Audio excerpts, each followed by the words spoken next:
Shalom, selamat sore saudara-saudari yang dikasihi Tuhan. Tema hari ini adalah cinta sandwich. Dan saya rindu kita membaca kebenaran firman Tuhan di dalam Rut. Hari ini kita akan membahas kitab Rut. Perikop yang pertama adalah Rut dan Naomi. Nah, Rut pasal yang pertama, ayatnya yang ke-16. Saya rindu membacakan kepada Anda semua.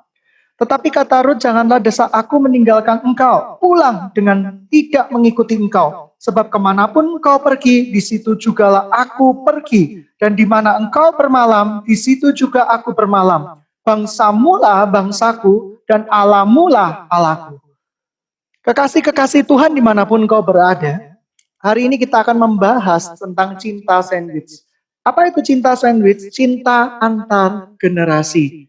Nah, kitab Rut adalah sebuah kitab yang tepat menggambarkan cinta sandwich ini. Rut adalah seorang menantu dari Naomi dan Elimelek. Naomi dan Elimelek memiliki dua anak. Yang pertama namanya Kilion dan yang kedua namanya Malhon. Nah, Kilion berarti sakit-sakitan. Malhon yang berarti lemah. Nah, kekasih-kekasih Tuhan yang dikasih oleh Tuhan, Kilion dan Malhon adalah dua anak Naomi yang dipanggil Tuhan. Oleh karena itu mereka menjadi seorang janda. Nah, pada waktu perjalanan, Naomi berkata kepada Malhon dan Kilion, Malhon, Kilion, anak-anakku sudah mati semua. Apa yang harus kamu lakukan? Kamu harus pulang ke rumahmu Moab dan kamu harus menikah, melanjutkan kehidupmu. Kau tidak bisa hidup seperti ini terus-menerus. Tetapi ada satu perkataan dari Rut yang betul-betul luar biasa. Ia berkata kepada ibu mertuanya bahwa kemanapun kau pergi, aku akan pergi. Allahmu akan menjadi Allahku. Itu adalah sebuah perkataan yang luar biasa. Kekasih-kekasih Tuhan dimanapun engkau berada. Cinta antar generasi. Cinta sandwich adalah cinta yang kita harus memperhatikan generasi sebelumnya dan apa akibatnya bagi generasi sesudahnya. Apa yang bisa kita petik, pelajaran apa yang bisa kita petik dari kitab Rut ini? Yang pertama, pelajaran yang kita bisa petik adalah kesetiaan. Kita belajar tentang kesetiaan dari seorang yang bernama Rut. Arti namanya adalah kasih setia. Ia betul-betul berani memperjuangkan apa yang dia yakini merupakan sebuah kebenaran. Ia memiliki prinsip hidup. Ia memiliki pegangan di dalam kehidupannya. Nah, kekasih-kekasih Tuhan yang dikasih oleh Tuhan, saya percaya bahwa di dalam perjalanan hidup kita begitu banyak liku-liku yang harus kita alami. Tetapi saya percaya juga Alkitab menuntun kita untuk menemukan kebenaran yang sempurna. Nah, kekasih-kekasih Tuhan dimanapun kau berada, kisah hidup Rut ini akhirnya berakhir dengan happy ending. Ia menemukan Boaz, seorang yang sangat kaya raya dari keturunan Elimelek. Nah, apa saja yang harus dia lakukan? Apa saja yang kira-kira apa saja yang harus dilakukan? Nah, kelihatannya Rut ini, kekasih-kekasih yang dikasih Tuhan, ia mengalami apa yang disebut dengan menetapkan hatinya untuk melakukan pilihan-pilihan Tuhan. Yang kedua, apa yang dilakukan oleh Rut, ia berani untuk taat kepada Naomi sebagai pengganti dari orang tuanya. Dan pelajaran apa yang kita dapatkan dari kitab Rut ini, yaitu Boaz. Boaz adalah salah satu kerabat dari Elimelek. Pada waktu itu, Naomi memerintahkan kepada Rut untuk pergi ke ladang gandum. Dan akhirnya Naomi melakukannya dan mengumpulkan berkas-berkas dari sisa-sisa gandum itu. Dan itu diizinkan memang di dalam kitab Taurat. Nah, setelah itu mereka bertemu, saling jatuh cinta, saling mengasihi satu sama lain. Tetapi yang perlu kita catat di dalam kitab Rut ini, Boaz tidak serta-merta mengambil Rut menjadi istri. Ia membereskan terlebih dahulu yang merupakan adat istiadat atau perintah Tuhan pada waktu itu. Ia memberikan sebuah permasalahan kepada saudara-saudaranya. Saya percaya Boaz ini bukan orang yang terlalu sudah senior sehingga dia langsung bisa menikahi Rut. Tidak demikian. Tetapi Boaz, ia memanggil saudara-saudaranya semua untuk berkumpul bersama-sama dan dia menceritakan permasalahan yang ada. Bahwa ada seseorang dari kerabat Elimelek yang sekarang merupakan janda, memiliki tanah. Siapa yang mau mengambil tanah itu terlebih dahulu? Tetapi barang siapa mengambil tanah itu, dia harus mengambil Rut sebagai istrinya. Tapi apa yang dilakukan? Saudara-saudara dari Boaz tidak mau. Dan akhirnya berakhir dengan sangat-sangat happy ending. Di mana Boaz menikahi Rut dan mempunyai anak, yaitu yang bernama Obed, yang merupakan ayah Sinai, ya, jadi ayah Daud. Nah, kekasih-kekasih yang dikasih Tuhan Isai. Nah, kekasih-kekasih yang kekasih-kekasih Tuhan yang dikasih oleh Tuhan. Pelajaran apa yang bisa kita tangkap pada hari ini? Kita belajar bahwa segala sesuatu yang berasal dari Tuhan pastilah mengikuti cara-cara Tuhan. Yang kedua, sebuah cinta bukan sebuah kisah fiksi atau kisah sinetron atau kisah Cinderella. Kisah cinta sejati selalu mengutamakan Tuhan di dalam setiap kisah cinta yang diberikan itu. Dan yang ketiga, apa yang kita perhatikan bahwa Boaz ketika jatuh cinta juga dengan Ruth, dia tidak serta-merta menikahi Ruth. Tetapi dia melakukan pemberesan terlebih dahulu antara generasi satu dengan generasi yang lain. Ini sesuatu yang luar biasa. Ini adalah salah satu kisah cinta yang dimasukkan di dalam Alkitab. Yang menggambarkan kasih setia Tuhan kepada bangsanya, kepada umat pilihannya. Jadi adik-adik, saudara-saudari yang dikasihi Tuhan, tidak ada sebuah kisah cinta yang berjalan dengan begitu mulus.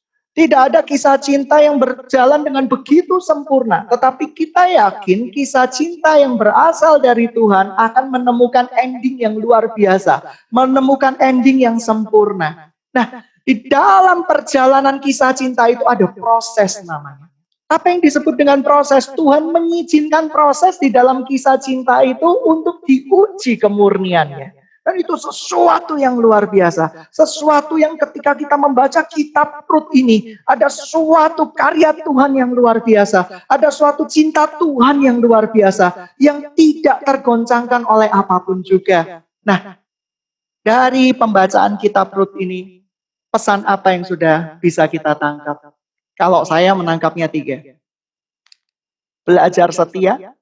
Yang kedua, belajar juga membereskan perkara-perkaramu di masa lampau, baru engkau bisa mencintai dan jatuh cinta pada orang. Yang ketiga, utamakan ketaatan kepada Tuhan. Nah, tanpa semuanya itu, saya percaya kisah cinta kita tidak akan berlangsung dengan baik dan sempurna. Adik-adik yang dikasihi Tuhan, kekasih-kekasih Tuhan yang dimanapun kau berada, saya percaya sore hari ini kita membahas tentang cinta sandwich atau cinta antar generasi. Ingatlah, ketika kita jatuh cinta, masih ada orang tua kita. Ketika kita jatuh cinta, ada sebuah hubungan jangka panjang yang harus kita pikirkan. Cinta bukan fairy tale atau cerita dongeng, di mana kita bisa berkata, aku jatuh cinta kepada seseorang tanpa berpikir panjang konsekuensi ke depannya. Tanpa juga tidak melibatkan generasi sebelumnya. Sebuah kisah cinta yang egois selalu akan berakhir dengan bad ending. Tidak akan happy ending. Oleh karena itu, saudara-saudari yang dikasihi Tuhan, sore hari ini kita belajar mengutamakan Tuhan di atas segala-galanya. Mengutamakan Kristus di atas segala-galanya. Tidak ada kisah cinta yang tidak melibatkan Kristus di dalamnya. Saya percaya Ruth melibatkan Tuhan di dalam kisah cintanya. Ia taat kepada Naomi, ia taat kepada mertuanya, ia betul-betul mengikuti tuntunan-tuntunan mertuanya. Naomi pun demikian. Naomi adalah seorang ibu yang terluka, istri yang terluka, dipanggil oleh suaminya, dipanggil oleh Tuhan, anak-anaknya dipanggil oleh Tuhan. Oleh karena itu dia menjuluki dirinya, sekarang aku bukan Naomi si menyenangkan itu. Tetapi aku adalah marah, aku akan begitu sedih, begitu sakit, begitu kecewa. Tapi satu hal yang saya pelajari dari Naomi, walaupun di dalam semua kesedihannya, walaupun di dalam semua kekecewaannya, ia bisa marah sama Tuhan, ia bisa jengkel sama Tuhan, tetapi dia tetap taat kepada ketetapan-ketetapan Tuhan. Itu sesuatu yang luar biasa. Dan ketika kita sedang mengalami problema-problema, mungkin kita bisa seperti Naomi ini, menghujat Tuhan, marah kepada Tuhan, tapi tetapkah kita mau setia kepada ketetapan-ketetapan Tuhan? Nah, kekasih-kekasih Tuhan, jikalau kita tetap bisa setia pada ketetapan-ketetapan Tuhan, Naomi yang akhirnya menjuluki dirinya marah atau orang yang pahit dan berakhir happy ending, ia menjadi Naomi kembali, orang yang menyenangkan, orang yang bahagia, dan Tuhan betul-betul menetapkan langkah-langkah orang yang hidupnya berkenan kepadanya. Nah, kekasih-kekasih Tuhan dimanapun kau berada, sore hari ini saya tidak panjang lebar membedah kitab Ruth, karena saya percaya beberapa di antara kalian sudah sangat paham dengan kisah cinta ini. Tetapi yang saya mau tekankan di sini, cinta bukanlah sebuah dongeng atau fairy tale. Kita mengorbankan semuanya, tidak melihat semua aspek. Kita tidak melihat ayah ibu kita lagi. Kita tidak melihat potensi-potensi ke depannya lagi. Pokoknya kita gelap mata dengan kisah cinta kita. Oh, tidak benar itu. Oleh karena itu kita belajar bahwa kisah cinta yang benar bukan kisah cinta Cinderella, kisah cinta dongeng, tapi kisah cinta yang dituliskan Tuhan buat kita semua. Nah, kekasih-kekasih Tuhan, sekian saya membahas kitab Ruth, yaitu cinta sandwich atau cinta antar generasi. Nah, oleh karena itu, mari kita berdoa bersama-sama. Ya Bapa yang bertata di dalam kerajaan surga, kami mengucap syukur Tuhan, bahwa kami mendengar Tuhan, pemberitaan firman-Mu lewat kitab Ruth ini.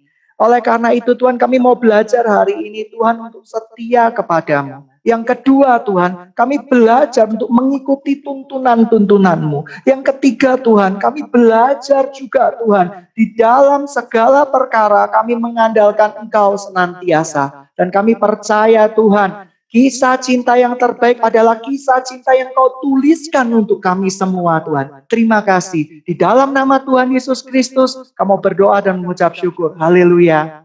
Amin.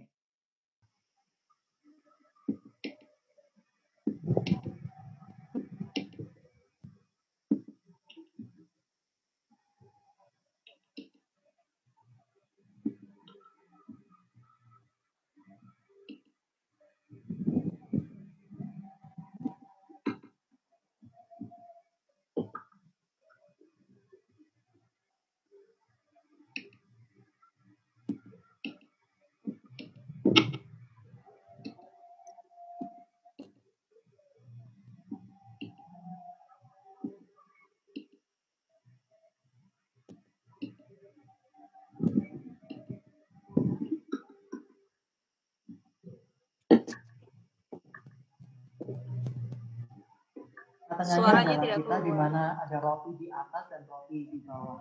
Artinya bahwa sebuah kisah cinta itu tidak lepas dari kisah-kisah sebelumnya atau generasi sebelumnya, dan juga kisah cinta itu harus memikirkan ke depannya seperti apa. Itulah cinta sandwich. Nah, begitu banyak orang yang belum membereskan kisah cinta sebelumnya.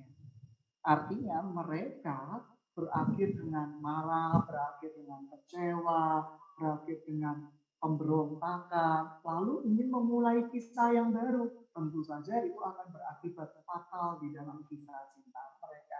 Sekali lagi bahwa kitab Ruth ini seperti Boas, dia mengajarkan bahwa ia mencintai Ruth, ia jatuh cinta pada Ruth. Tetapi jatuh cinta, dia harus membereskan terlebih dahulu mengenai tanah warisan daripada Elimelek. Sehingga dia mengumpulkan saudara-saudara yang sebenarnya lebih berhak untuk menikahi Naomi itu terlebih dahulu. Oleh karena itu, ketika dikumpulkan saudara-saudaranya tidak mau, wah puji Tuhan, dia bisa menikahi Ruth seperti itu, Kak. Oh iya, terus tadi kan Kak Dana ada ngomong ya, kisah cinta masa lalu yang perlu dibereskan. Maksudnya ini apa ya Kak ya, trauma masa lalu, konteks hubungan yang dengan orang tua, atau gimana yang perlu dibereskan untuk siap memiliki kisah cinta yang berasal daripada Tuhan? Kisah cinta yang perlu dibereskan di masa lalu adalah tentu saja kisah kita dengan mantan-mantan kita. Artinya apa? Kita tidak boleh memiliki dendam, kita tidak boleh memiliki hal-hal yang buruk dengan mantan-mantan yang ada. Misalnya kita memiliki mantan. Yang berikutnya, orang tua. Orang tua tentu saja menjadi peranan yang sangat penting. Tidak ada kisah cinta yang tidak mengutamakan orang tua atau tidak melibatkan orang tua. Artinya mungkin kita bisa berkata, oh aku udah bertani, aku tidak perlu orang tua, aku bisa menentukan kisahku sendiri. Oh tidak benar, karena saya percaya orang tua terikat dengan kita. Oke ya, mungkin teman-teman ada yang punya kendala ya dengan kisah cintanya, bisa share juga. Nah ini ya, tadi juga Kak Dana menarik sekali bilang bahwa ketika kita masih punya hubungan masa lalu ya, atau mungkin ganjalan, kepahitan, kebencian gitu ya, yang belum dibereskan, nah Tuhan tuh rindu kita pulih dulu gitu ya Kak ya. Karena nanti contoh kita mencintai seseorang ditolak ini, kita menjadi begitu marah sama orang itu. Ketika kita menikah, kita ingat-ingat dengan orang yang kita marah tersebut. Oleh karena itu pernikahan kita nggak happy ending. Kelihatannya pernikahan kita nggak legowo atau tidak lega, masih membawa beban-beban di masa lalu. Dan itu tentu saja berakibat fatal terhadap hubungan kita terhadap pasangan kita. Oleh karena itu, cinta cinta yang benar adalah cinta cinta yang diserahkan kepada Tuhan, yang dibereskan, dimurnikan, dan dijadikan sempurna. Oke, ini sudah ada pertanyaan nih Kak Daniel ya. Ini pertanyaan pertama, gimana caranya saya tahu dia adalah pasangan yang tepat dan umur berapa kita bisa pacaran? Pasangan yang tepat dari Tuhan tentunya adalah seiman. Kita sama-sama mencintai Tuhan sebagai Tuhan dan Juru Selamat kita, Tuhan Yesus maksudnya. Nah, umur yang tepat, usia yang tepat adalah relatif. Tapi kalau menurut saya, untuk laki-laki sudah siap bekerja, sudah bekerja. Kalau perempuan, yaitu masa-masa kuliah, bolehlah masa-masa di mana dia bisa mempertanggungjawabkan dan apa yang menjadi studinya, dia sudah siap untuk melakukan yang namanya berteman spesial. Saya percaya itu yang terbaik. Nah, yang datangnya dari Tuhan itu bagaimana? Seiman. Nah, seiman belum tentu nih jodoh buat kita. Artinya kita harus cek dulu apakah orang tersebut memiliki visi yang sama dengan kita. Karena ingat, pernikahan seumur hidup. Pernikahan tidak dibuat untuk main-main. Yang kedua, kita perhatikan karakternya. Saya lihat di dalam kitab Rut ini, Naomi sangat mengasihi Ruth. Mengapa? Karena Ruth memiliki karakter yang penuh dengan cinta, yang luar biasa. Dan berikutnya juga dengan Boaz. Nah, Boaz ini memiliki karakter yang indah dan luar biasa juga. Dia betul-betul memiliki karakter mengayomi, kita menjadi berkat dan yang lainnya. Seperti itu. Oh ya.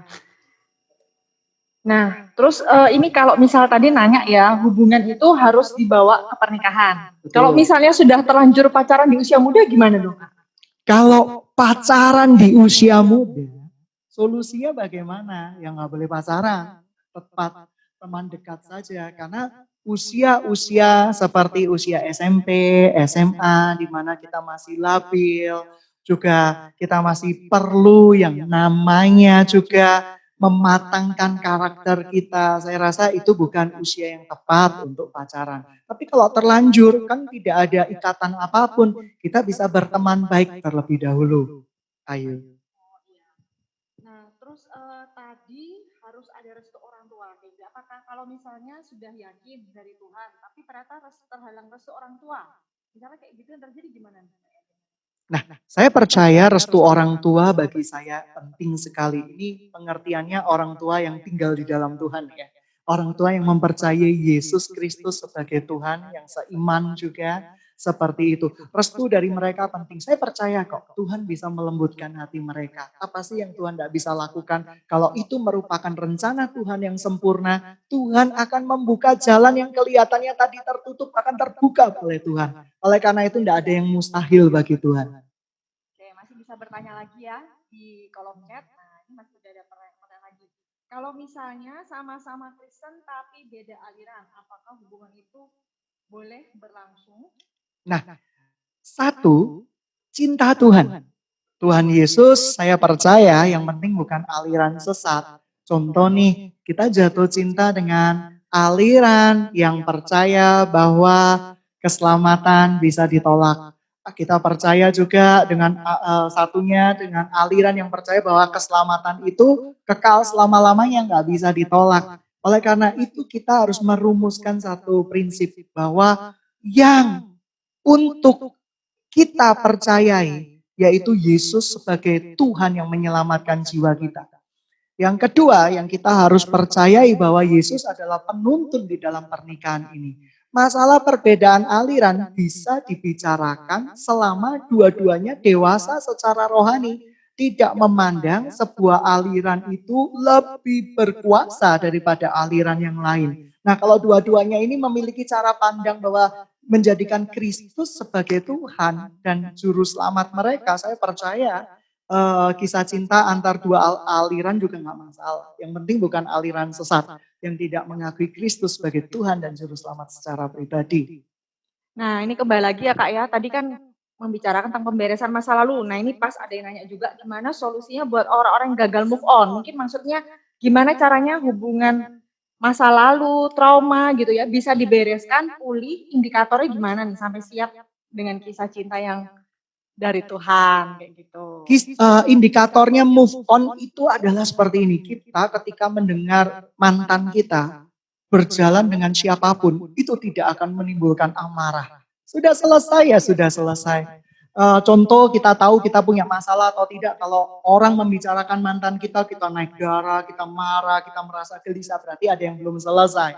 Berarti ada sesuatu yang belum dibereskan. Cara membereskannya gimana? Kita bawa ke Tuhan. Jangan bawa kemana-mana. Kasihan, nanti kita jelekan mantan kita jelekan orang yang pernah kita sayangi, kita jelekan orang yang kita pernah kasihi, lalu membuat karakternya hancur dan yang lain-lain. Jangan, bawa kepada Tuhan. Jikalau engkau membawa kepada Tuhan kesukaran, kamu butuh seorang pembimbing rohani, ajak pembimbing rohani untuk bergumul, berdoa bersama-sama mengenai masalahmu. Tapi saya percaya move on itu mudah kok.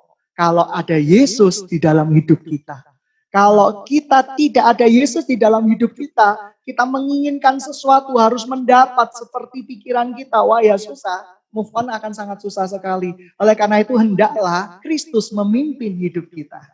Oke, itu ya buat teman yang nanya ya gimana caranya untuk gagal move on. Jadi move on itu pasti bisa di dalam Tuhan, ya nggak ada yang nggak mungkin. Tuhan mampu pulihkan. Ya. Terus juga ini ada yang nanya nih, berapa lama normalnya untuk PDKT? Untuk PDKT sebenarnya tergantung usia. Kalau usianya sudah 80 tahun ya mungkin 3 bulan cukup ya. Tapi kalau usianya masih usia yang sangat muda, 1, 2, sampai 3 tahun adalah PDKT yang terbaik. Karena kita belajar untuk mengerti karakternya, kelemahan, kelebihannya, dan yang lain-lain. Tetapi sekali lagi ini bukan patokan umum. Karena ada orang yang sekitar 6 bulan, 1 tahun sudah mengenal karakternya, sudah mau untuk berkomitmen lebih jauh menjadi teman spesial, is okay. Tetapi prinsipnya bahwa 1 sampai 3 tahun, mengapa demikian? Karena kita belajar untuk bukan melihat masa-masa yang indah saja, tapi masa sulit bersama orang yang kita akan jadikan calon pasangan. Contoh, ketika terlibat di dalam sebuah permasalahan dan sengketa, apakah kira-kira kita bisa menyelesaikan dengan baik atau menyelesaikannya dengan piring terban, berantem, dan yang lain-lain. Oleh karena itu saya percaya bahwa waktu Tuhan adalah waktu yang terbaik. Kalau menurut ukuran manusia, sering kali saya sarankan 1 sampai 3 tahun itu adalah usia yang sudah waktu yang cukup lumayan baik. Tapi tergantung juga sih kalau usia kita udah 60, 70 ya tidak mungkin lah. Mungkin juga ada faktor-faktor lain pendukung ya Kak ya, Iya, kedewasaan, kedewasaan dan yang lain-lain. ekonomi, Betul. kesiapan gitu ya, kesiapan karakter dan sebagainya. Jadi ini untuk kalau masalah lama PDKT nggak bisa dipatok ya, mau 6 Iya. bulan, 1 tahun tergantung kembali. Tapi mungkin tadi Kak Daniel secara umumnya mungkin maksudnya supaya jangan terlalu cepat mengambil keputusan tapi belum benar-benar kenal Betul. karakternya. Kalau kita gitu ya. tiba-tiba, karena ingat, kisah cinta itu bukan fairy tale atau cerita dongeng. Yang kita bayangkan pasti indah, pasti sulit kisah cinta itu. Tapi bersama Yesus kita sanggup melakukan yang namanya kisah cinta yang indah, yang diproses oleh Tuhan. Di mana kisah yang awalnya sulit berakhir dengan happy ending. Kisah cinta di dalam tangan Tuhan itu seperti gambaran seorang tukang periuk yang membentuk periuk. Tentu saja awalnya sakit, awalnya kelihatannya ini mau dibawa kemana, tapi Tuhan pelan-pelan akan tunjukkan, oh ini akan dibuat pot, oh ini akan dibuat vas bunga, itulah Tuhan kita. Oleh karena itu tidak boleh ada kisah cinta yang instan. Ada sih, ada. Tetapi itu 1 banding 1 juta. Kebanyakan kisah cinta yang berasal dari Tuhan adalah kisah cinta yang mau diproses. Dan berawal dari proses, berlangsung dengan proses, dan berakhir dengan happy ending. Amin ya, ini proses. Nah ini berhubungan ini, ada pertanyaan nih, apakah harus menunggu pasangan kita dewasa rohani dulu baru menikah? Mungkin nanyain ya, karakter pasangan itu siap menikah itu gimana? Bisa dikatakan dia sudah siap dan yakin gitu mungkin. Kalau laki-laki dia adalah seorang yang dewasa. Karena ada laki-laki yang begitu dewasa secara usia tetapi kekanak-kanaan di dalam sifat. Nah, dewasa artinya apa? Ia mau memandang permasalahan dengan jernih, tidak melihat egonya sendiri. Belajar dari Boas. Boas tidak melihat egonya sendiri. Ia tahu ada silsilah-silsilah yang harus diperhitungkan. Oleh karena itu Boas memanggil saudara-saudaranya yang kelihatannya paling berhak untuk menikahi Rut.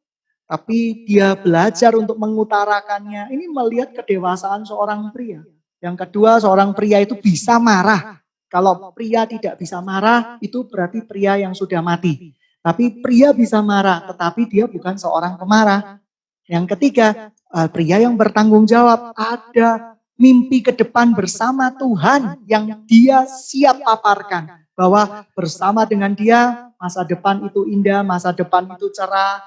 Bersama dengan dia ada begitu banyak rencana Tuhan yang bisa terjadi di dalam kehidupan kita. Tetapi kalau kita menemukan seorang pasangan nih yang tidak dewasa rohani, apakah kita perlu tunggu sampai dewasa?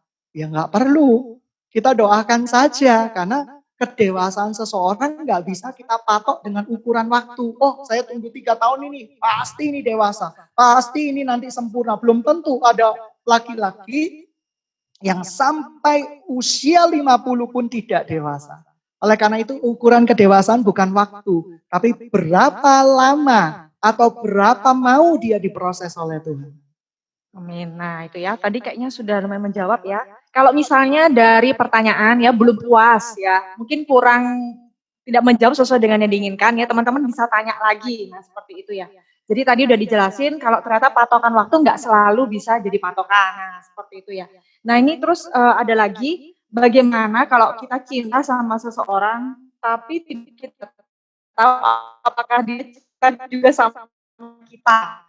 Kita lakukan, apakah tetap menunggu dan berharap atau, nah ini mungkin karena kita nggak tahu ya, Pak Pastor ini cewek atau cowok, mungkin dibahas dari 2 sisi aja. Begini, kalau kita mencintai seseorang, sudah waktunya kita sudah siap untuk menerima konsekuensi-konsekuensi yang terburuk daripada cinta tersebut, kita bisa melakukan kode, ya kan? Kode memberikan perhatian lebih, ya, Tapi belum tentu sih, banyak cowok-cowok dan cewek-cewek memberikan perhatian lebih dan berakhir dengan PHP. Banyak gitu ya. Tetapi salah satunya adalah memberikan kode. Sudah makan belum? Walaupun basi ya, seperti itu.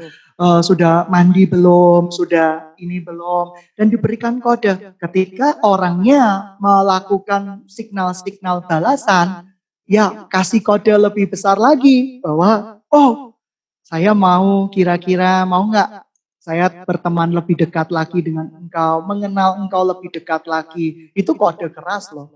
Tetapi ketika orang itu tidak memberikan respon, tidak memberikan jawaban, ya berarti mungkin dia tidak menyukai kita atau dia tidak merespon kita. Semudah itu. Terus sekali lagi kalau misalnya dari sisi cewek gitu ya, cewek itu kalau agresif itu nggak elegan. Gimana ngasih kode yang elegan?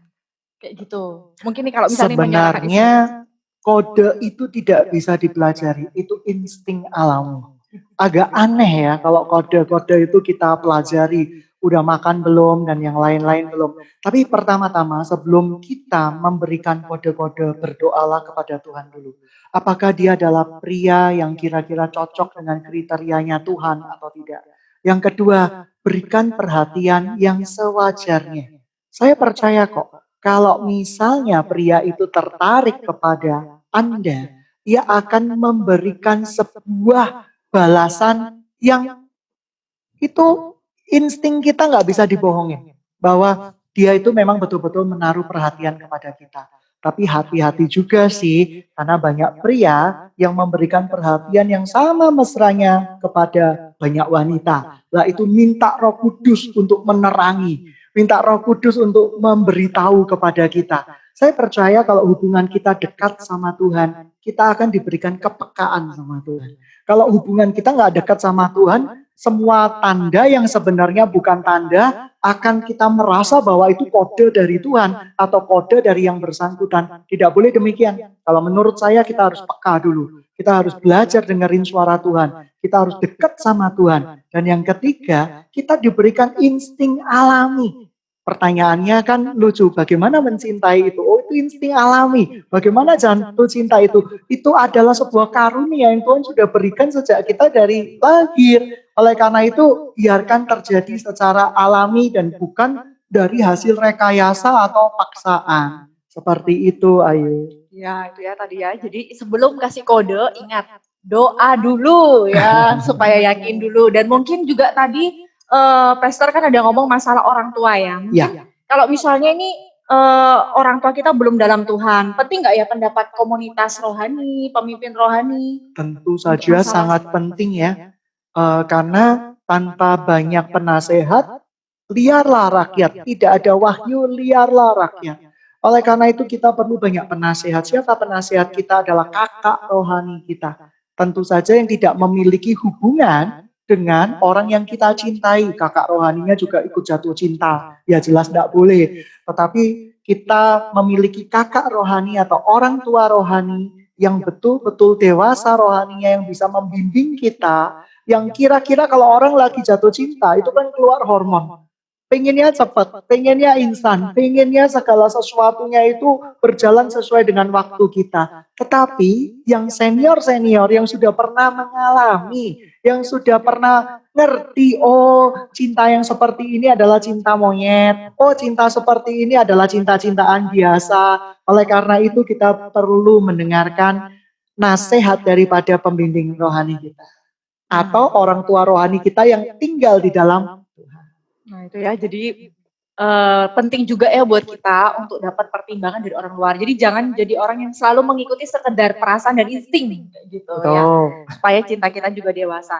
Nah ini ada pertanyaan, ini beberapa nanya hal yang sama ya. Gimana kalau misalnya kita menyukai orang yang berbeda agama atau sudah jadian ini, atau mau menikah tapi keyakinan berbeda, tapi mau mempertahankan agamanya masing-masing. Bagi saya, bagi kebenaran firman Tuhan itu jelas. Gelap dan terang tidak bisa bersatu. Apa persamaan kegelapan dengan terang? Nggak ada. Oleh karena itu menikah mengutamakan Kristus. Kristus di atas. Kita di bawah seperti sebuah segitiga. Kristus, kita, pasangan kita. Jikalau pasangan kita tidak kenal Kristus, Atau kita yang tidak kenal Kristus, bagaimana kita bisa betul-betul melakukan yang terbaik. Tidak ada kisah cinta yang tidak mengutamakan Tuhan di atas segala-galanya. Saya percaya karena kisah cinta itu dari Tuhan. Kalau belum mengenal Tuhan, salah satu harus membimbing untuk mengenal Kristus. Tapi kalau tidak mau, tidak hanya mau dibimbing karena urusannya pengen nikah saja, tinggalkan. Tuhan sanggup berikan yang terbaik buat kita semua. Nah itu ya, sudah jelas ya. Jadi misalnya beda agama, menurut firman Tuhan jelas nggak boleh kayak gitu ya. Jadi belajar untuk melepaskan dan minta kisah cinta yang dari Tuhan. Nah seperti itu. Nah ini ada pertanyaan juga, bagaimana kita tahu kita terpanggil menikah atau tidak menikah? Nah ini ya, selibat atau menunggu pasangan nih ya, yang belum kunjung datang kayak gitu mungkin ya. Pertama-tama, menikah adalah sebuah panggilan. Seperti Ruth. Ruth itu ketika mengikuti Naomi awalnya, dia nggak berpikiran nikah loh. Dia berpikiran bahwa aku akan setia kepada Naomi seumur hidupku. Kamu mau pergi kemana, aku ikut. Tuhanku menjadi Tuhanku, aku akan melayanimu seumur hidupmu. Sampai-sampai Naomi berkata kepada menantunya, dua kan, Orpa dan Ruth. Dia berkata seperti ini, sudahlah masa depanmu masih panjang. Kurang lebih kira-kira penggambarannya seperti itu. Udahlah masa depanmu masih panjang. Kamu bisa menikah lagi. Nah, Ruth ini luar biasa. Dia punya ketetapan waktu itu. Dia sudah berpikir tidak akan menikah. Dia sudah berpikir tidak akan menikah. Nah, kok akhirnya menikah? Lihat peranan orang tua rohani, peranan penyertaan Tuhan yang luar biasa. Tuhan menetapkan langkah-langkah orang yang hidupnya berkenan kepadanya. Dan ketika tadi yang sudah nggak ada gambaran untuk menikah, Tuhan persatukan dengan orang yang tepat. Siapa yang bisa membatasi Tuhan? Oleh karena itu, menikah adalah sebuah panggilan. Tahu caranya, tahu kita menikah atau tidak. Ada orang yang memang mengkhususkan diri dari awal untuk setia kepada Tuhan, setia terhadap pekerjaan Tuhan. Aku tidak mau menikah. Dia betul-betul rindu dengan ketetapan hatinya untuk selibat. Loh, itu berharga, itu bernilai di mata Tuhan, itu nggak masalah juga. Tetapi kalau kita tahu kita ini ditakdirkan selibat atau tidak, sebenarnya bukan ditakdirkan ya, selibat itu adalah sebuah pilihan. Kecuali yang memang predestinasi Tuhan dari awal, orang itu tidak bisa menikah oleh karena kehendak Tuhan dan predestination dari Tuhan. Nah, oleh karena itu kita akan tahu kita ini dipanggil oleh Tuhan untuk menikah atau tidak, yaitu pada saat tertentu. Kalau kita menikah, Tuhan pasti ketemukan kita kok dengan seseorang, pasti. Seperti itu, kita akan diberikan hati, kunci hati kita itu akan dibuka sama Tuhan dan kita akan jatuh cinta pada orang yang tepat untuk rencana Tuhan yang mulia dan sempurna. Oke, nah itu ya, masalah cinta kepada orang yang tepat. Nah ini lalu ada pertanyaan lagi. Nah bagaimana kita mengetahui kita itu benar-benar cinta akan Tuhan? Nah, perlu kepekaan. Karena memang orang yang sedang jatuh cinta, seperti saya dulu, waktu belum bertobat, ngejar-ngejar, mau mencari pacar, saya pura-pura berdoa, pura-pura pergi ke gereja, pura-pura menyembah, menyembahnya pakai nangis lagi. Itu betul-betul acting yang luar biasa. Oleh karena itu, tapi Tuhan kan lihat kita ya, Tuhan lihat hati kita, Tuhan lihat seluruh hidup kita. Waktu itu saya masih terlibat di dalam dosa percabulan, masih suka nonton video porno dan yang lain-lain. Hidup saya enggak banget deh. Tetapi saya pakai topeng kerohanian yang luar biasa. Saya menyembah Tuhan, seperti menangis dan luar biasa. Tapi saya percaya emas murni dengan emas imitasi suatu saat akan ketahuan dan kelihatan. Dan betul Tuhan menegur hidup saya. Oleh sebuah peristiwa saya dijamah oleh Tuhan. Saya mengalami kelahiran baru di dalam Kristus Yesus. Nah, kira-kira kalau kita tanya orang itu betul-betul cinta Tuhan enggak? Yang tahu Tuhan. Dan kita harus peka, memiliki kepekaan. Kita tidak boleh melihat dengan mata jasmani kita. Melihat harus dengan mata iman kita. Sampai suatu saat orang-orang yang saya kejar itu bicara satu perkara yang menyakitkan hati saya. kamu itu palsu. Sakit kan? Sakit. Tetapi itu kebenaran. Dan Tuhan pun memerdekakan saya.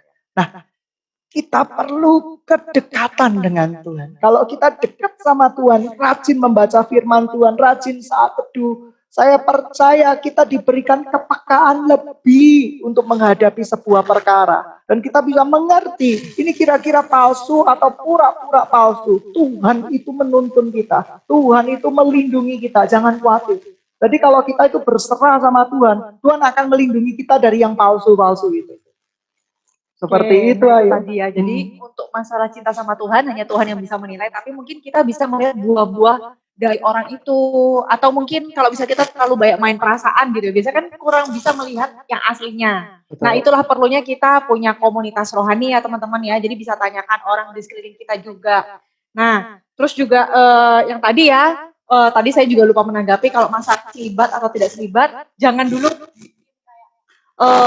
aku mau tidak menikah gitu kan. Nah, tadi kan Kak Pastor juga udah bilang ya, harus ada pemberesan di masa lalu. Jangan sampai juga orang mau selibat karena ada kepahitan misalnya. Itu kan sebenarnya Tuhan butuh pulihkan ya.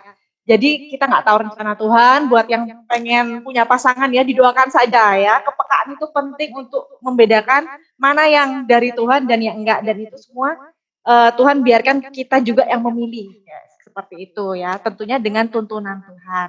Nah, ini ada pertanyaan lagi ya, Pastor ya. Nah, ini punya pasangan, sama-sama Kristen dan sama-sama melayani. Nah, ini saya tidak tahu nih ya, perempuan atau laki, tapi kayak laki-laki dari namanya ya.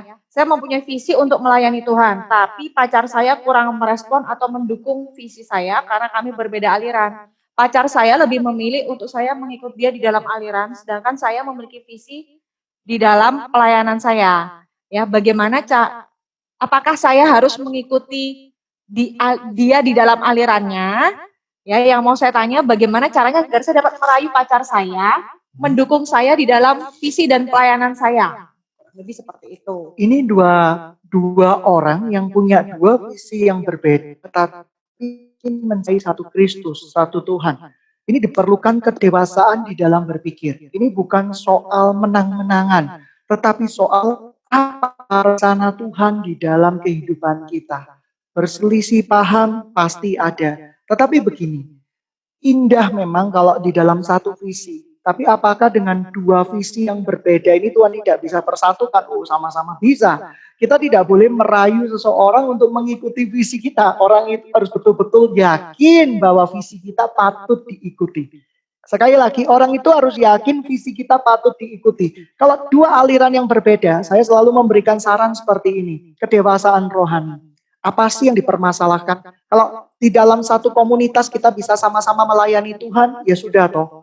Nggak masalah. Tetapi ingat sekali lagi, tidak semua orang memiliki kedewasaan rohani untuk mengalah. Nah, kalau sudah awalnya sudah tidak saling mengalah, bagaimana besok kemudian hari? Sebaiknya didoakan ulang. Didoakan ulang seperti ini. Kalau ini memang kehendak Tuhan, Tuhan pasti melembutkan salah satunya. Ini bukan menang-menangan loh ya. Tetapi ini mana rencana Tuhan yang harus kita ikuti dan kita jalani. Contoh, satu orang rindu menjadi misionaris. Satunya kepingin menjadi gembala, kan tidak cocok. Satunya berdiam di dalam gereja, satunya untuk misi. Tapi saya percaya jikalau ini memang kehendak Tuhan, salah satunya akan dilembutkan hatinya untuk bersama-sama mengerjakan mimpi yang berasal dari Tuhan. Saya percaya itu. Saya percaya dengan tuntunan Tuhan yang nggak pernah salah. Asalkan kita berserah penuh sama Tuhan, bertindak sesuai dengan kebenaran firman Tuhan, Tuhan pasti akan tetapkan langkah-langkah kita. Oleh karena itu, kalau dua aliran berbeda, biasanya perlu kedewasaan rohani. Kedewasaan rohani bukan berarti karena cowok ya, kamu adalah istriku, calon istriku, kamu yang harus ikut cowok. Begitu juga istrinya, kalau kamu mencintaiku, kamu harus ikut aliranku. Ya bukan demikian, ayat Tuhan tidak bisa direkayasa atau dicondongkan untuk sebuah pemikiran kita. Itu bahaya sekali. Ayat Tuhan itu luar biasa, firman Tuhan itu akan memerdekakan, bukan memperkeruh suasana. Nah, Jadi kekasih-kekasih yang dikasihi Tuhan diajak bicara dari hati ke hati, filosofi melayani atarasi, melayani Kristus. Tapi melayani Kristus, bisa nggak kita berbuah di dalam sebuah gereja? Bisa nggak kita bertumbuh di dalam sebuah gereja? Jikalau bisa bertumbuh, ikut gereja yang Anda bisa bertumbuh dan berbuah. Tetapi jikalau Anda tidak bisa bertumbuh, tidak bisa berbuah di dalam satu gereja, gereja pasangan Anda bisa membuat Anda bertumbuh dan berbuah. Bertumbuh dan berbuah bukan berarti dengan banyaknya aktivitas rohani ya. Nanti kita akan ada sharing berikutnya. Bertumbuh berbuah bukan berarti, oh gini loh. Apa namanya, gerejaku megah, begitu banyak full musik, ini bertumbuh artinya. Oh bukan seperti itu. Bertumbuh berbuah itu adalah buah-buah roh. Bagaimana kita memiliki penguasaan diri, kasih, dan kita memiliki kebenaran-kebenaran yang ada di dalamnya. Nah, oleh karena itu saya percaya kalau dua aliran itu kita harus ngomong bareng. Kedewasaan penting. Tapi jikalau sudah tidak bisa dipersatukan lagi, sekali lagi saya percaya, ya mungkin bukan jodohnya. Karena jodoh yang dari Tuhan itu pasti terbaik, pasti beriringan. Tidak dua kutub yang saling bertolak belakang. Tidak ada seperti itu. Kalau ada adalah, ya sudah, itu merupakan sebuah kecelakaan rohani dalam tanda kutip menurut saya.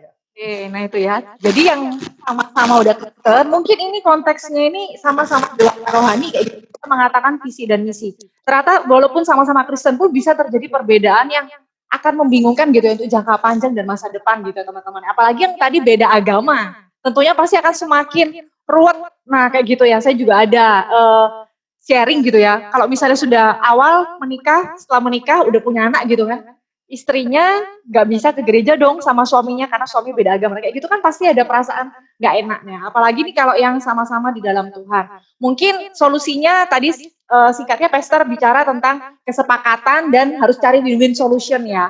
Supaya beres. Kalau misalnya enggak, ya mau nggak mau bisa-bisa terpisah jalan, tetapi Tuhan bisa jadikan itu sebagai rencana yang terbaik. Nah, seperti itu ya. Tadi kalau misalnya belum jelas, bisa bertanya lagi ya. Nah, ini ada pertanyaan lagi nih ya. Apakah menikah itu wajib? Kalau ada yang memutuskan untuk tidak menikah, apakah itu dosa? Oh, menikah tidak wajib. Kalau memutuskan untuk tidak menikah, kata Rasul Paulus itu adalah kebahagiaan. Supaya kita tidak mengalami penderitaan rohani. Karena apa? Kita bisa berfokus pikiran kita untuk pekerjaan Tuhan. Pikiran kita bisa terfokus kepada Tuhan. Tidak sibuk dengan hal-hal lahiriah. Tetapi pertanyaan saya, sungguh Anda tahan? Sungguh Anda siap?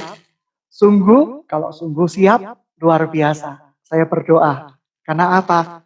Karena ketika orang yang memberikan hidupnya total untuk kemuliaan nama Tuhan, bukan karena sejarah pernah dilukai laki-laki, dilukai oleh perempuan, lalu kita dengan melankolisnya berkata, Tuhan aku bernasar untuk tidak menikah. Lah itu salah besar. Tetapi karena cinta Tuhan, karena pekerjaan Tuhan, tidak masalah. Bukan dosa, Anda malah dimuliakan dengan keputusan Anda seperti itu. Tetapi tanya Tuhan, apakah keputusan Anda itu yang terbaik? Jikalau terbaik, Tuhan akan teguhkan, Tuhan akan memberikan peneguhan di dalam hati, dan itu indah. Goal kita di bumi ini sementara kok. 60-70 tahun usia kita, paling kuat 70 tahun, paling kuat lagi 80 tahun.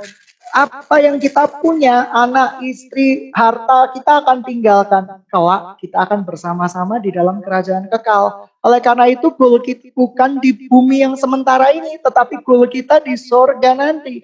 Oleh karena itu, kekasih-kekasih yang dikasih Tuhan, selama kita hidup di muka bumi ini, semua tindakan kita haruslah menjadi berkat dan dampak untuk kemuliaan nama Tuhan. Jadi berkat yang mulia, jadi saksi yang hidup, saksi-saksi kebenaran. Itu luar biasa. Pernikahan di dalam Kristus ada keindahannya. Tidak menikah di dalam Kristus ada keindahannya. Dan itu Tuhan berikan pada masing-masing orang sesuai cawannya masing-masing. Kalau misalnya memutuskan tidak menikah demi kerajaan Allah itu sebuah hal yang luar biasa ya kata Rasul Paulus dan pasti akan diberikan kesanggupan. Nah, lalu ini ada pertanyaan. Ketika orang tua kita sudah berumur sangat lanjut, pembicaraan soal orang tua ikut tinggal bersama apakah perlu dibicarakan? Bagaimana kalau kita atau pasangan keberatan? Mungkin dari dua sisi ya, antara mertua dan Begini, orang tua sendiri. orang tua suka tidak suka harus membiarkan anaknya untuk melangsungkan keluarga sendiri. Tetapi ada situasi dan kondisi tertentu ketika tidak ada hal lagi. Satu-satunya anak yang dimiliki kita. Dan kita wajib bertanggung jawab dengan orang tua kita. Cinta tidak memikirkan kita saja seperti ini. Temanya cinta sandwich, kita harus memikirkan generasi sebelumnya. Jikalau engkau, sekali lagi, Ruth dengan Naomi. Naomi itu mertua loh, bukan orang tua sendiri. Tapi Ruth berkata, kamu itu apapun yang kamu katakan aku akan nurut. Dia menjadikan Naomi sebagai ibu kandungnya, bahkan lebih daripada ibu kandungnya. Oleh karena itu, orang tua penting sekali. Mereka sudah membesarkan kita. Mereka sudah susah payah merawat kita. Apakah kita tidak mau menerima mereka di usia tua mereka? Itu keterlaluan menurut saya. Secerewet-cerewetnya orang tua, mereka orang tua kita. Sejahat-jahatnya orang tua, itu orang tua kita. Kasih Kristus lebih cukup daripada semuanya. Oleh karena itu ada pembicaraan dengan pasangan kita. Mungkin win-win solutionnya menyewakan rumah yang dekat dengan kita. Kalau kita punya kekuatan finansial sehingga kita bisa mengunjungi orang tua kita dengan jarak yang sangat dekat. Tetapi mereka tidak ikut campur di dalam urusan keluarga kita. Itu hal yang idealis. Tetapi di bumi ini penuh hal yang tidak idealis. Jadi misalnya kita nggak punya finansial yang cukup sehingga harus satu rumah, harus mau. Karena yang merawat orang tua adalah anak. Anak yang bertanggung jawab dengan kehidupan orang tuanya. Karena kalau anak sampai menolak orang tuanya, ini menggambarkan anak menolak Kristus itu sendiri. Karena bagaimana dia bisa mengasihi yang tidak terlihat, yang terlihat aja dia nggak mau kasih. Bagi saya, sejelek-jeleknya orang tua kita, sejahat-jahatnya orang tua kita, mereka wajib kita kasihi dan kita sayangi. Karena apa? Karena itu bentuk kasih Kristus kepada kita semua. Oke, nah itu ya semoga cukup menjawab pertanyaan masalah mertua, menantu ya, dan anak setelah menikah. Nah ini ada lagi yang bertanya nih, Pastor ya. Mau tanya, tadi di dalam memilih pasangan beberapa hal harus diperhatikan tentang kesatuan visi. Apakah satu visi itu menjadi hal yang mutlak di dalam memilih pasangan? Satu sevisi itu seperti apa? Apakah harus di bidang pelayanan yang sama? Sevisi itu bukan di bidang pelayanan yang sama, tetapi bisa saling menerima untuk kemuliaan nama Tuhan. Contoh, pelayanan musik dengan pelayanan tamborin. Kan nggak mungkin cowok main tamborin kan? Nggak mungkin kan? Seperti itu, tapi mereka bisa beriringan. Satunya pelayanan sekolah minggu, satunya menjadi worship leader, ya tidak apa-apa. Tetapi mereka saling mendukung di dalam kasih Kristus. Bukan berarti ini pernikahan antara singer dengan worship leader. Bukan pernikahan antara seorang preacher dengan preacher, seorang pembicara dengan seorang pembicara. Tidak demikian. Tetapi saya percaya apapun bidang pelayanannya, tetapi satu Tuhan. Begitu banyak rupa-rupa karunia, tetapi ada satu pelayanan, yaitu pelayanan kita kepada Kristus Yesus. Oleh karena itu, kita bisa saling mendukung kok. Kita ini seperti anggota tubuh Kristus, memiliki banyak anggota tubuh, tetapi satu untuk kepala gereja, yaitu Kristus sendiri. Oleh karena itu, sevisi bukan berarti satu pelayanan atau satu bidang. Sevisi, yaitu mencintai Tuhan, mengembangkan kerajaan Tuhan. Amanat agung Tuhan, yaitu pergi, jadikan semua bangsa murid Kristus, baptis mereka. Ada nilai-nilai Kristus di dalam kehidupan kita. Ada nilai perkabaran Injil, itu visi yang sama. Tetapi manifestasi dari visinya, yaitu harus sepakat dulu. Contoh nih, ceweknya nggak siap dijadikan misionari. Dia adalah anak mama dan papa, jadi tidak bisa berpergi-pergian. Kalau berpergian sakit, dan yang lain-lain harus dibicarakan terlebih dahulu. Tuhan yang akan memberikan kekuatan. Tetapi kalau dari proses pembicaraan itu tidak ada damai sejahtera, ya mungkin bukan itu dari Tuhan. Sesederhana itu kok. Artinya prinsip pertama, kita mencintai orang itu anugerah. Oh, anugerah sekali. Itu diberikan Tuhan di dalam hati kita. Sungguh indah. Tapi dalam tanda kutip, apakah kita harus dengan orang itu? Oh, kita nggak bisa. Berarti kita mendahului Tuhan. Tuhan menetapkan langkah-langkah orang yang hidupnya berkenan kepadanya. Artinya apa? Kalau Tuhan menetapkan langkah-langkah orang, Tuhan yang akan mengaturnya. Tuhan yang akan bertanggung jawab pada orang tersebut. Jadi jangan takut ketika kita berbeda visi. Kalau itu dari Tuhan, goalnya Tuhan akan lembutkan hati masing-masing. Tapi kalau tidak lembut-lembut, tidak ada penyelesaian, ya semudah itu. Bahwa untuk memuliakan nama Tuhan kan tidak harus dengan calon kita yang ini nih. Bisa aja Tuhan berikan calon-calon yang lain. Seperti itu. Karena kita nggak bisa melihat sekarang. Tapi Tuhan melihat jauh ke depan. Itu ya. Jadi dalam berpasangan ya pastinya harus sevisi dalam artian sama-sama mengasihi Tuhan ya, saling support. Intinya seperti itu. Kalau misalnya sampai tidak dapat pasangan yang disupport gitu ya, mungkin dia bukan yang terbaik dari Tuhan. Nah ya, dan saya lihat juga ada juga orang-orang yang karena salah memilih pasangan, jadinya nggak bisa menggenapi rencana Tuhan ya, Pastor ya, bisa juga ya. Nah ini juga nih, tadi kan untuk dewasa rohani, untuk pria sudah terjawab. Bagaimana kalau standar untuk yang wanita? Mungkin kalau misalnya siap menjalin hubungan serius atau menikah ya, wanita dikatakan siap. Wanita yang siap adalah wanita yang menetapkan hatinya kepada satu pilihan. Artinya siap untuk segala-galanya seperti Ruth. Ruth menetapkan hatinya buat Boaz. Menetapkan hatinya untuk belajar taat kepada perintah-perintah Tuhan lewat Naomi, mertuanya. Seorang wanita dianggap siap adalah seorang wanita yang siap mengelola emosinya. Enggak labil. Bayangkan, kita akan mempermalukan Tuhan kalau pacaran sambil lempar-lemparan tas. Kalau tas yang dilempar mahal kan eman gitu ya. Kita bisa gunakan untuk kemuliaan nama Tuhan. Ada orang yang pacaran lempar-lemparan piring. Ada yang orang yang pacaran modi, masih punya mental illness, masih punya kelemahan-kelemahan mental. Oh, tidak siap itu berarti. Oleh karena itu, siap artinya bukan sempurna. Siap artinya minimal kita mampu menangani resiko-resiko ketika kita berpasangan nanti. Jadi kalau berpasangan artinya kita harus memberikan waktu dong kepada pasangan kita lebih daripada sebelum berpasangan. Harus siap dong, harus betul-betul membagi perhatian kita sedikit lebih besar dong. Dan seperti itu yang lain. Nah oleh karena itu kedewasaan seorang wanita terlihat dari manajemen emosinya. Sebenarnya sama sih pria dan wanita. Manajemen emosinya ketika menghadapi sebuah perkara. Ataukah dia adalah seorang yang istilahnya temperamental, yang memiliki kesakitan di masa lalunya, dan dia mencari seseorang untuk memperlengkapi dirinya, oh itu tidak baik juga.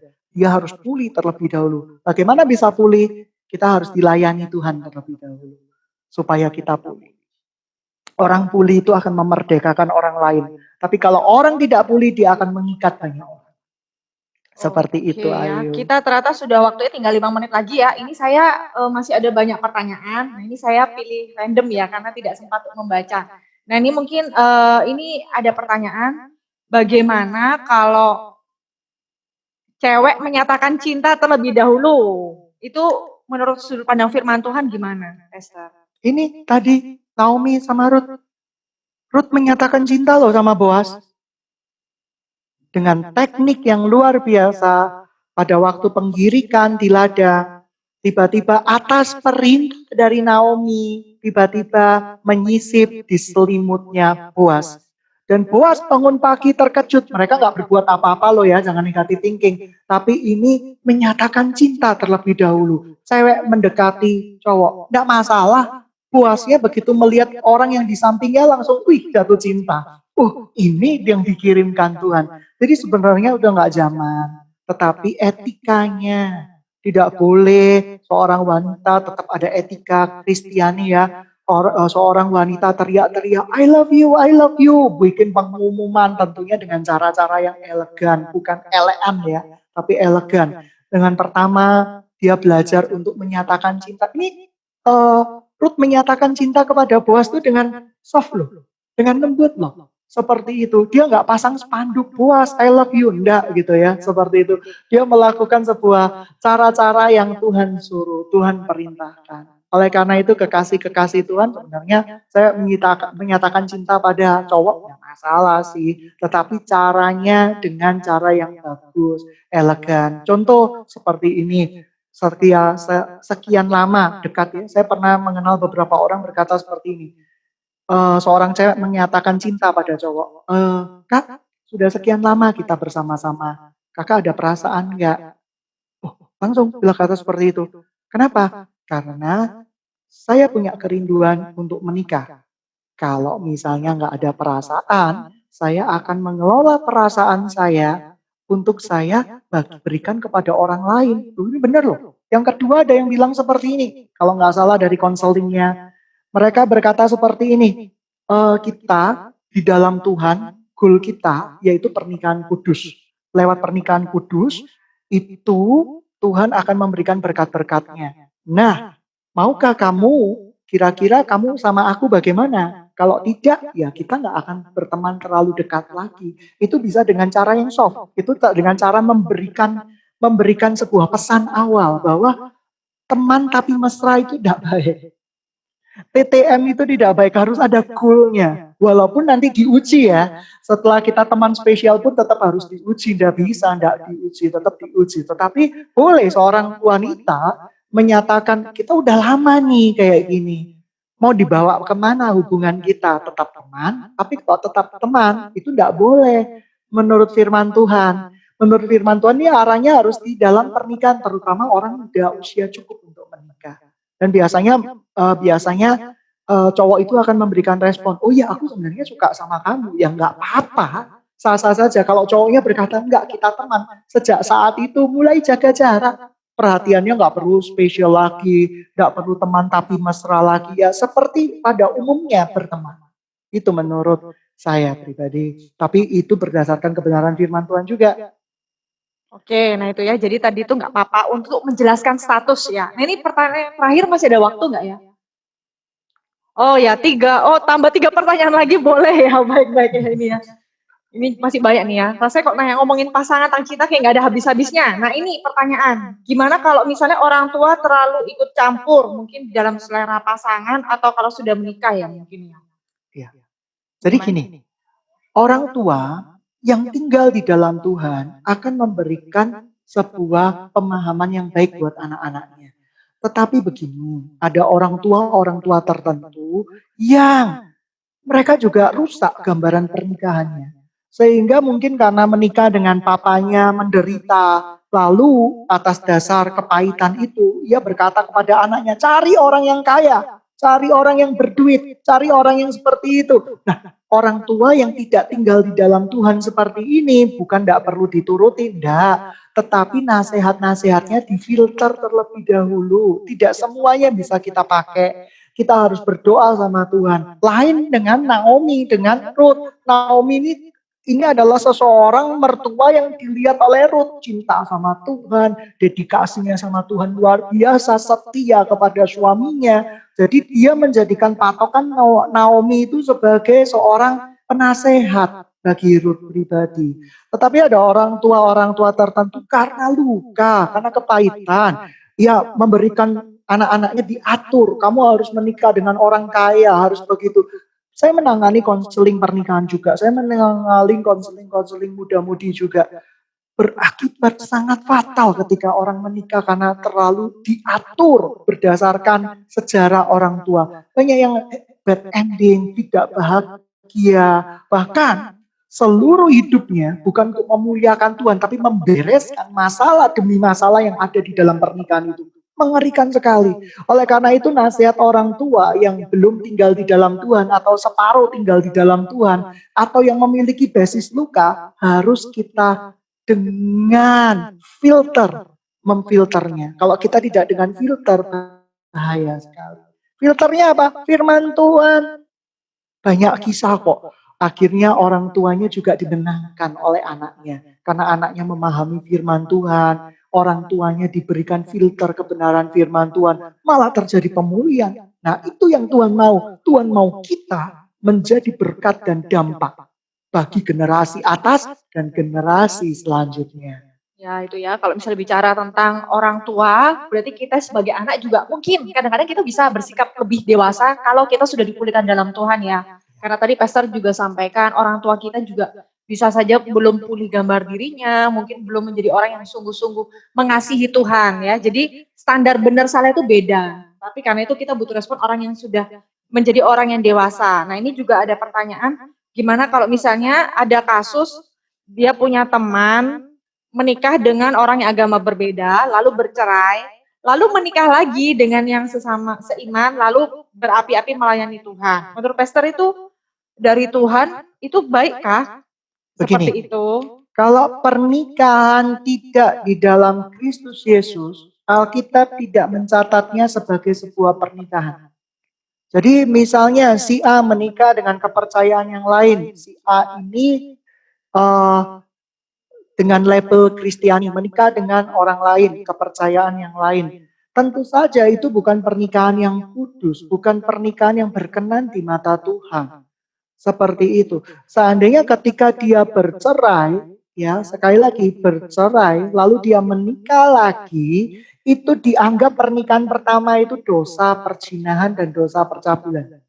Nah, apakah Tuhan tidak bisa memisahkan, memulihkan dosa perzinahan dan percabulan ini? Sangat bisa. Tuhan bisa pulihkan dosa perzinahan dan percabulan ini. Sehingga ketika dia menikah lagi, dia di dalam kondisi sudah lahir baru berapi-api di dalam Tuhan sih sah-sah saja. Kecuali dua-duanya sudah punya kepercayaan kepada Kristus, menikah, diberkati, berkat Tuhan turun, lalu merasa salah pilih pasangan dan menikah lagi lalu berapi-api, itu bukan dosa perzinahan lagi, itu terkutuk di mata Tuhan. Itu hukum pernikahan kudus ya, Ya. karena sudah dikuduskan oleh Tuhan. Karena hukum pernikahan itu menunjukkan kesetiaan Tuhan kepada gerejanya. Dan demikian juga Tuhan kita adalah setia, Tuhan rindu kita setia. Oke ya, ini juga pertanyaan tentang pernikahan ya. Kalau kita sudah menikah, apakah kita boleh bercerai? Kalau salah, jika kita ada berbicara untuk cerai, apakah kita sudah berdosa? Mungkin tanpa sengaja nih ya, pas lagi marah atau gimana. Udah kita cerai aja. Nah, mungkin gitu. Mungkin kebawa pas masa-masa pacaran ya, dikit-dikit konflik, putus aja sampai menikah juga mintanya cerai. Sebenarnya kita bicara atau memikirkannya saja sudah dosa. Seperti membunuh lah. Kita memikirkan membunuh orang aja udah dosa kok. Tetapi ingat bahwa ini bukan masalah dosa atau apa. Tetapi masalah kita mau meminta Tuhan berkuasa penuh di dalam kehidupan kita. Tuhan menjadikan pernikahan yang ada itu menjadi pernikahan yang kudus. Oleh karena itu, apa sih yang harus kita lakukan? Bahwa hendaklah kita berjaga di mulut bibir kita. Ayub pun demikian, dia memohon kepada Tuhan, Tuhan berjagalah di dalam mulut bibirku supaya aku tidak mengeluarkan kata-kata yang menghina engkau, mengutuk engkau dan yang lain-lain. Oleh karena itu kita menjaga bibir kita. Bibir untuk mengucap syukur, untuk bukan berkata yang sia-sia. Pernikahan yang sudah kadung rusak, bisa nggak Tuhan perbaiki? Bisa, tetapi air matanya tanggung dulu ya. Karena kalau kita menikah sebelum waktunya, menikah dengan orang yang belum dewasa rohani, Tuhan bisa perbaiki, bisa, tapi begitu banyak air mata yang harus kita tanggung terlebih dahulu. Jadi singkat cerita, waktu dan pikiran kita yang harusnya untuk kemuliaan nama Tuhan malah membereskan persoalan demi persoalan yang ada di dalam pernikahan. Seperti itu. Pernikahan bukan cerita yang sempurna ya. Jadi kalau kita sudah menikah itu bukan Cinderella, semuanya happy, semuanya menyenangkan dan yang lain-lain seperti itu. Seperti itu ya. Jadi kita memikirkan saja sudah berdosa. Nah, seperti itu ternyata ya. Jawabannya berkali. Nah, oke. Maaf buat pertanyaan-pertanyaan yang belum bisa dikupas tuntas malam hari ini ya.